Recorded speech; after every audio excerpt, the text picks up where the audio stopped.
অভাব আর শ্বশুরবাড়ির নির্যাতনের শিকার হয়েও রহিমা আর দোলা স্বপ্ন দেখতেন ভালোভাবে বাঁচার। কিন্তু যখন পরপর দুটি সন্তান মারা যায়, তখন তার বাঁচার ইচ্ছাও চলে যায়। 3বার আত্মহত্যার চেষ্টা করেও ব্যর্থ হন। সে মনোবল হারানো দোলা আজ অনেক নারীর কাজের অনুপ্রেরণা।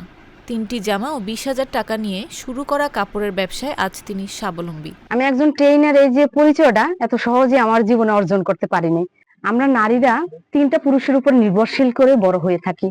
জন্মের পর বাবা, তারপরে স্বামী, তারপরে বৃদ্ধকালে সন্তান।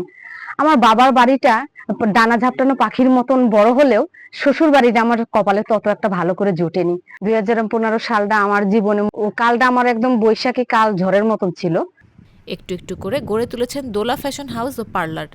সেখানে কাজ করছেন 7জন অবহেলিত নারী। এছাড়াও 1.5 শতাধিক নারীকে সেলাইয়ের প্রশিক্ষণ দিয়েছেন।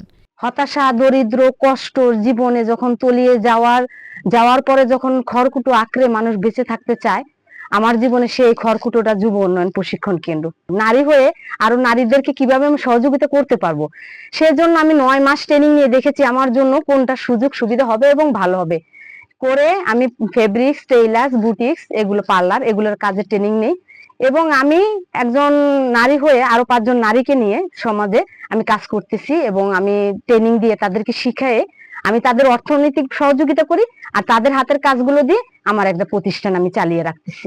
অদম্য ইচ্ছাশক্তি, আত্মবিশ্বাস ও মনোবল কাজে লাগিয়ে আজ তিনি সমাজের উজ্জ্বল দৃষ্টান্ত।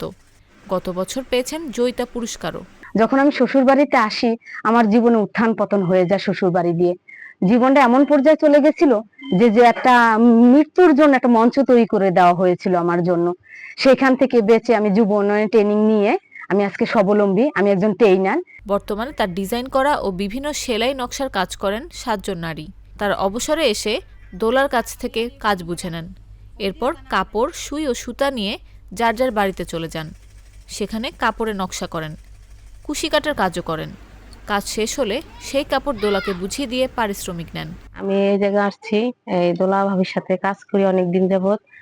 কাজের ফাঁকে আমার আলাদা একটা আয় হয়, তা দিয়ে আমার স্বামীর পাশে দাঁড়াতে পারি। আমাদের একটা ওর যা অর্থ আসে দেয়া আমার সংসার চালাতে পারি। বাচ্চা কাচ্চা নিয়ে ভালোই আছি এই কাজটা করে বা শিখে।